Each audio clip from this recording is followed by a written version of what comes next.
ಇವತ್ತಿನ ವಿಡಿಯೋದಲ್ಲಿ ಚಿಕನ್ ಸಾಂಬಾರ್ ತುಂಬಾ ಟೇಸ್ಟಿಯಾಗಿ ಸಿಂಪಲ್ಲಾಗಿ ಹೇಗೆ ಮಾಡೋದು ಅಂತ ತೋರಿಸ್ಕೊಡ್ತಿದ್ದೀನಿ. ಚಪಾತಿ, ರೈಸ್, ಮುದ್ದೆಗೆ, ಪೂರಿಗೆ ಎಲ್ಲದಕ್ಕೂ ಒಳ್ಳೆ ಕಾಂಬಿನೇಷನ್. ಬನ್ನಿ ಹೇಗೆ ಮಾಡೋದು ಅಂತ ನೋಡೋಣ.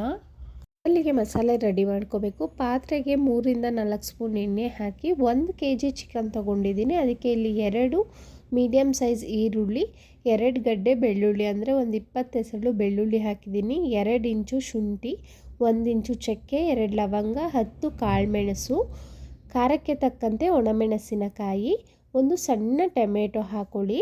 ನಾನಿಲ್ಲಿ ಒಣಮೆಣಸಿನಕಾಯಿ ತುಂಬ ಖಾರ ಇದೆ, 4 ತೊಗೊಂಡಿದ್ದೀನಿ. ಆನಂತರ ಅರ್ಧ ಹಿಡಿ ಪುದೀನ, ಅರ್ಧ ಹಿಡಿ ಆಗೋಷ್ಟು ಕೊತ್ತಂಬರಿ ಸೊಪ್ಪು ಎಲ್ಲವನ್ನು ಹಾಕಿ ಗೋಲ್ಡನ್ ಬ್ರೌನ್ ಆಗಬೇಕು. ಚೆನ್ನಾಗಿ ಫ್ರೈ ಮಾಡ್ಕೊಳ್ಳೋಣ. 2-3 ನಿಮಿಷ ಫ್ರೈ ಮಾಡ್ಕೊಂಡ ನಂತರ ಇದನ್ನು ಮಿಕ್ಸಿ ಜಾರ್ಗೆ ಹಾಕ್ಕೊಂಡು ಅರ್ಧ ಸ್ಪೂನ್ ಆಗೋಷ್ಟು ಗಸಗಸೆ, ಸ್ಪೂನ್ ಆಗೋಷ್ಟು ಧನಿಯಾ ಪುಡಿ. ಇದು ಧನಿಯಾ ಪುಡಿ ಮನೆಯಲ್ಲೇ ಮಾಡಿಸಿರೋದಾದರೆ ತುಂಬಾ ಚೆನ್ನಾಗಿರುತ್ತೆ ಅಂಗಡಿ ಪುಡಿಗಿಂತ. ಒಂದು ಪಾತ್ರೆ ಇಟ್ಟು 5-6 ಸ್ಪೂನ್ ಎಣ್ಣೆ ಹಾಕಿ ಒಂದು ಅರ್ಧ ಈರುಳ್ಳಿ ಹಾಗೆ ಹಸಿ ಕರಿಬೇವಿದ್ರೆ ಹಾಕ್ಕೊಡಿ. ಒಗ್ಗರಣೆಗೆ ತುಂಬಾ ಚೆನ್ನಾಗಿರುತ್ತೆ ಫ್ಲೇವರ್ ಅಂತ. 2 ಸಲ ಚೆನ್ನಾಗಿ ತೊಳೆದು ಇಟ್ಟಿರೋ ಅಂಥ ಚಿಕನ್ನ ಹಾಕಿದ್ದೀನಿ. ಈಗ ರುಚಿಗೆ ತಕ್ಕಷ್ಟು ಉಪ್ಪನ್ನು ಹಾಕಿ, ಉಪ್ಪೆಲ್ಲ ಚಿಕನ್ಗೆ ತುಂಬ ಚೆನ್ನಾಗಿ ಹಿಡಿಯುತ್ತೆ. ಹಾಗೆ ಉಪ್ಪು ಹಾಕೋದ್ರಿಂದ ಬೇಗ ಚಿಕನ್ನಲ್ಲಿರೋವಂಥ ನೀರೆಲ್ಲ ಬಿಟ್ಕೊಂಡು ಬೇಗ ಬೇಯುತ್ತೆ. ಒಂದು 1/4 ಟೇಬಲ್ ಸ್ಪೂನ್ ಆಗೋಷ್ಟು ಅರಿಶಿನ ಹಾಕಿದ್ದೀನಿ.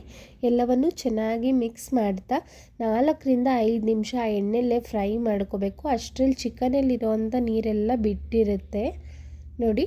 ಅನಂತರ ನಾನು ರುಬ್ಬಿ ಇಟ್ಕೊಂಡಿರೋವಂಥ ಮಸಾಲೆನ ಹಾಕ್ಕೊಂಡಿದ್ದೀನಿ.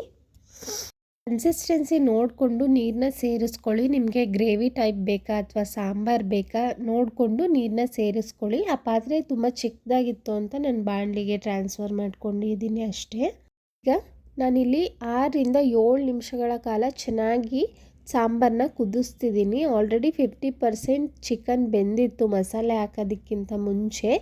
ಸಾಂಬಾರು ಸಹ ಗಟ್ಟಿ ಬಂದಿದೆ. ನಾನೀಗ ಸ್ಟವ್ನ ಆಫ್ ಮಾಡ್ಕೊಳ್ತೀನಿ. ಒಂದು ಸ್ವಲ್ಪ ಗಾರ್ನಿಷಿಂಗ್ಗೆ ಕೊತ್ತಂಬರಿ ಸೊಪ್ಪು ಹಾಕ್ಕೊಂಡಿದ್ದೀನಿ. ಚಿಕನ್ನು ಸಾಫ್ಟಾಗಿ ಜ್ಯೂಸಿಯಾಗಿ ತುಂಬ ಚೆನ್ನಾಗಿ ಬಂದಿತ್ತು. ಇವತ್ತು ಚಪಾತಿ ಹಾಗೂ ರೈಸ್ ಜೊತೆ ಚಿಕನ್ನ ಸರ್ವ್ ಮಾಡ್ತಾಯಿದ್ದೀನಿ. ನಾಳೆ ಸಂಡೇ ಆಗಿರೋದ್ರಿಂದ ತಪ್ಪದೆ ನೀವು ಸಹ ಈ ಚಿಕನ್ನ ಟ್ರೈ ಮಾಡಿ ಹೇಗಿತ್ತು ಅಂತ ಕಮೆಂಟ್ ಮಾಡಿ. ಈ ಕಿಚನ್ ಕನ್ನಡಗೆ ಇನ್ನೂ ಯಾರೆಲ್ಲ ಸಬ್ಸ್ಕ್ರೈಬ್ ಆಗಿಲ್ಲ ಪ್ಲೀಸ್ ಈಗಲೇ ಹೋಗಿ ಸಬ್ಸ್ಕ್ರೈಬ್ ಮಾಡಿ. ಹಾಗೆ ವಿಡಿಯೋ ಇಷ್ಟ ಆಗಿದರೆ ಲೈಕ್ ಮಾಡೋದನ್ನು ಮರಿಬೇಡಿ. Thank you.